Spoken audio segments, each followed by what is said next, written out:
Okay, so thanks to Justin Cook, I got a chance to check out Listen Carefully. This is the new film from Ryan Barton-Grimley. Okie dokie. It is also written by Grimley. The film's produced by Ryan, along with his wife Simone Barton-Grimley and Ari Schneider. Joel M. Schneider executive produces. Jack Bradley takes care of the music. Sean Ayres and Ryan Barton-Grimley are down with the cinematography. Matt Latham is on editing. Audrey Horwath is production design. Art direction is David Rickenbacker. Visual effects, we've got Jeremy Wanick. And our cast. Okay.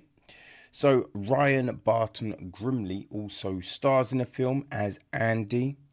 His wife Ali is played by his wife Simone Barton-Grimley. David Rickenbacker is the man in the suit. The voice is Ari Schneider. Thomas the janitor is played by Richard Gayler. And Patrick Pankhurst is George Jansen.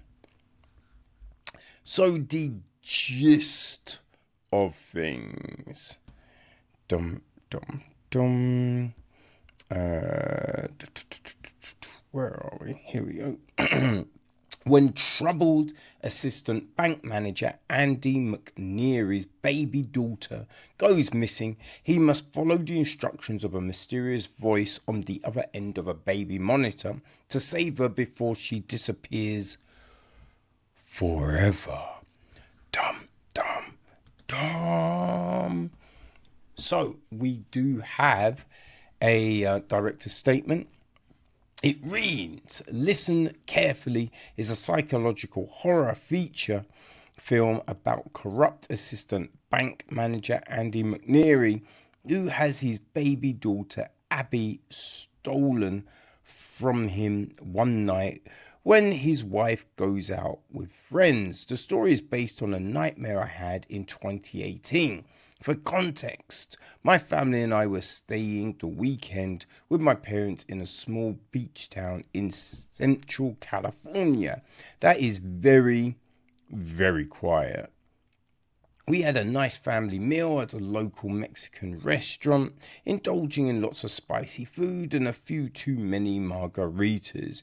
It should be noted, I am not much of a drinker. I mostly partake in the odd glass of natural red wine, so tequila really messes with my system. During dinner, conversation turned to the subject of my younger brother and what a great hands-on parent he was. The conversation then quickly turned into a post-mortem on my parenting skills and how I was deathly afraid to hold my oldest daughter when she was born. Of course, I was defensive about this as I love my daughter, and I also suffer some pretty heavy anxiety. To be fair, she was born while I was making my first feature film, The Truth, and my stress level was through the roof. Not just about the film, but also being able to provide for my family and be present for my daughter and my wife. It was challenging to say the least. After dinner, everyone crashed except me. I'm the guy who goes to sleep after everyone else and wakes up before everyone else. I don't sleep much. I spent the first 10 years of my life in Zimbabwe. I don't even know why I struggled on that one. In Zimbabwe, the bugs at night there are so loud you can barely hear yourself think. It was creepy and scary as a kid. To get my mind off of my imaginary impending doom, I'd distract myself coming up with scenarios and acting them out with imaginary friends until I fell asleep. I do often do the same thing if I woke up too early as well. On this particular night, satisfied with spicy food and tequila, still ruminating on the public shaming I received for worrying about dropping my daughter a bit too much, I lay awake in this quiet beach town, waves crashing. In the distance, the odd foghorn, thinking, why had I felt such extreme anxiety around being a new parent? Why had it bothered me so much? Why does it continue to bother me now? I fell asleep and quickly dropped into the nightmare that became listen carefully. All my anxiety about connecting with my first daughter, providing financially for my family, about the relationship with my wife and how the birth changed that, dredging that all back up years later. It unraveled in my subconscious, reflecting back through a neo-noir psychological horror lens that kept repeating over and over again. My heart raced. I woke up multiple times only to go right back to sleep, right back to the terror. It was so intense. Finally, I grabbed a notebook, resolving to write down everything, all the painful, nightmarish stuff, even every bit of it. Finally, anxiety subsided and my notebook book was full. I went back to sleep. A few weeks later, a screenplay emerged that would become my most challenging film project to date. Listen carefully. In retrospect, I think I had a major anxiety attack. Tequila and spicy food probably didn't help. I deal with my anxiety now. It's always a struggle, but making this film helped me process it and connect me to others who suffer as well. Turns out we are not alone. And for the record, I am able to hug both my daughters now. Okay. So, this was, we start off, right? We start off and you have a guy running and being chased, right? Being chased by these guys with these weird masks on. And it's one of those ones where you're like, wait, because we don't know it's a dream at first. And so he's running, but there's bits where they're basically on top of him. And you're just like, wait, how is it now they're so far behind him, right? And it's also, they're not really running that fast, right? And it's kind of baffling, the whole scenario. Plus, the hiding is a bit rubbish. You know, you're just like, wait, how is it no one can find him if he's just there? But it all kind of transpires. It's a dream. It's a dream. And you're like, okay, right. All of that makes complete sense there. Right? It makes complete sense. We have him at work, right? He's just got a promotion and his boss is going away for the weekend. So he's in charge. And he's got this project of trying to track down a security leak in the bank. So we have all of this stuff, plus, right, his new kid. So you're watching and we're thinking, how is this going? Now, it's no secret, right? Because it's in the blurb. He's, a dodgy bank manager, right? He's a dodgy bank manager. Now, it's not overly clear for a while that he's dodgy, but then it all kind of transpires. But his wife goes out for the evening and he's left to literally hold the baby. They've got a baby monitor, right? It turns up at work. So he's got this baby monitor. It's an audio one, right? But all of a sudden, baby goes missing and he's getting, instructions from the baby monitor, which are like, okay. But the problem is, it's an audio baby monitor. But then when he does certain things, it's like, oh, you know what I mean? Acting like they can see what he's doing, which makes no sense, right? We start to get these things happening that doesn't really make any sense.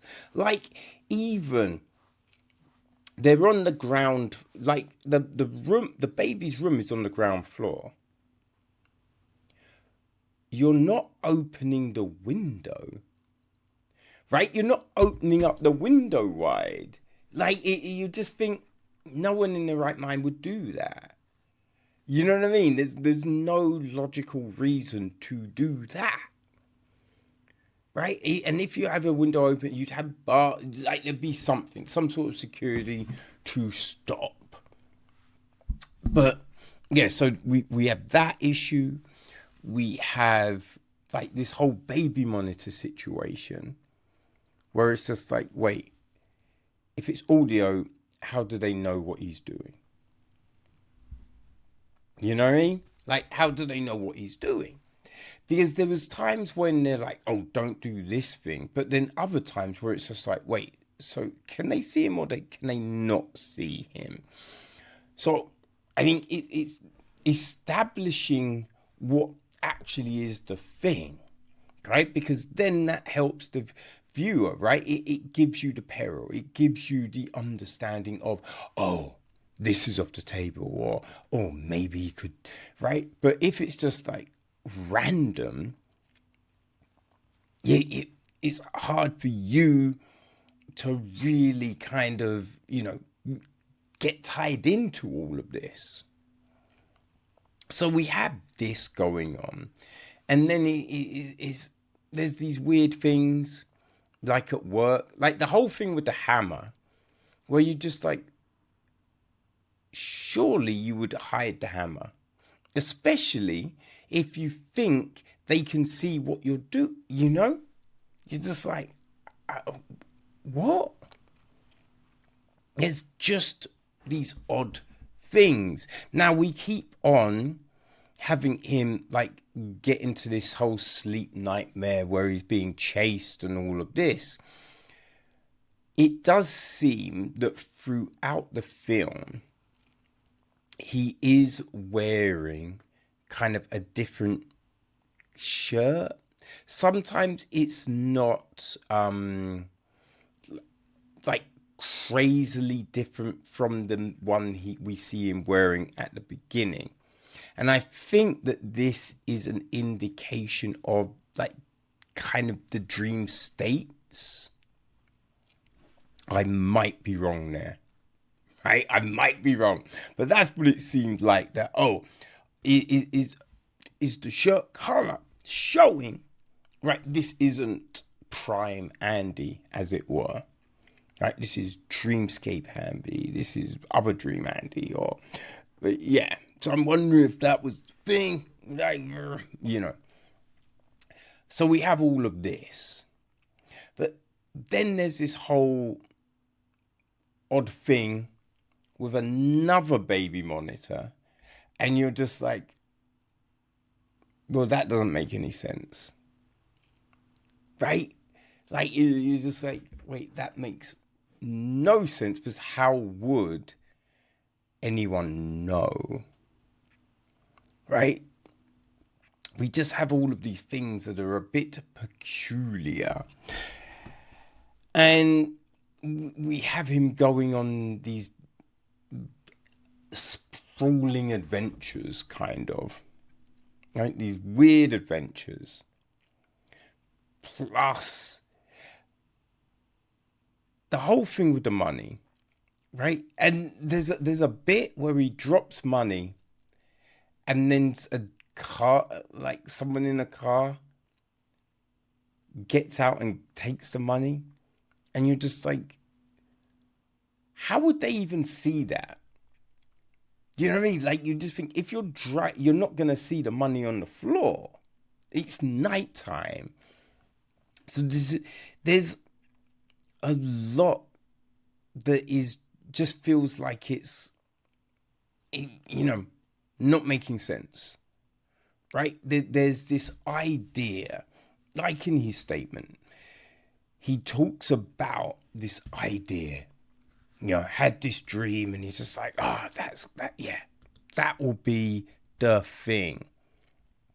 I can tell a great story with this, but you then feel that Ryan, he didn't necessarily iron that idea out, right? You just think there needs to be a bit more finessing to get this to a place where you're like, okay, this makes a lot more sense now, right? You, as a viewer, you're just like, I can see how you go from this to this, right? These transitions make a lot of sense. All of this makes a lot of sense, right? Sometimes the dialogue, it feels kind of wooden and flat, right? Especially the emotions. When you think the emotions Andy must be going through at this moment in time, you don't quite get it, right? You do not quite get it. And the weird conversations with his wife and just all of this, it's a little disjointed, It's a little disjointed. It's like,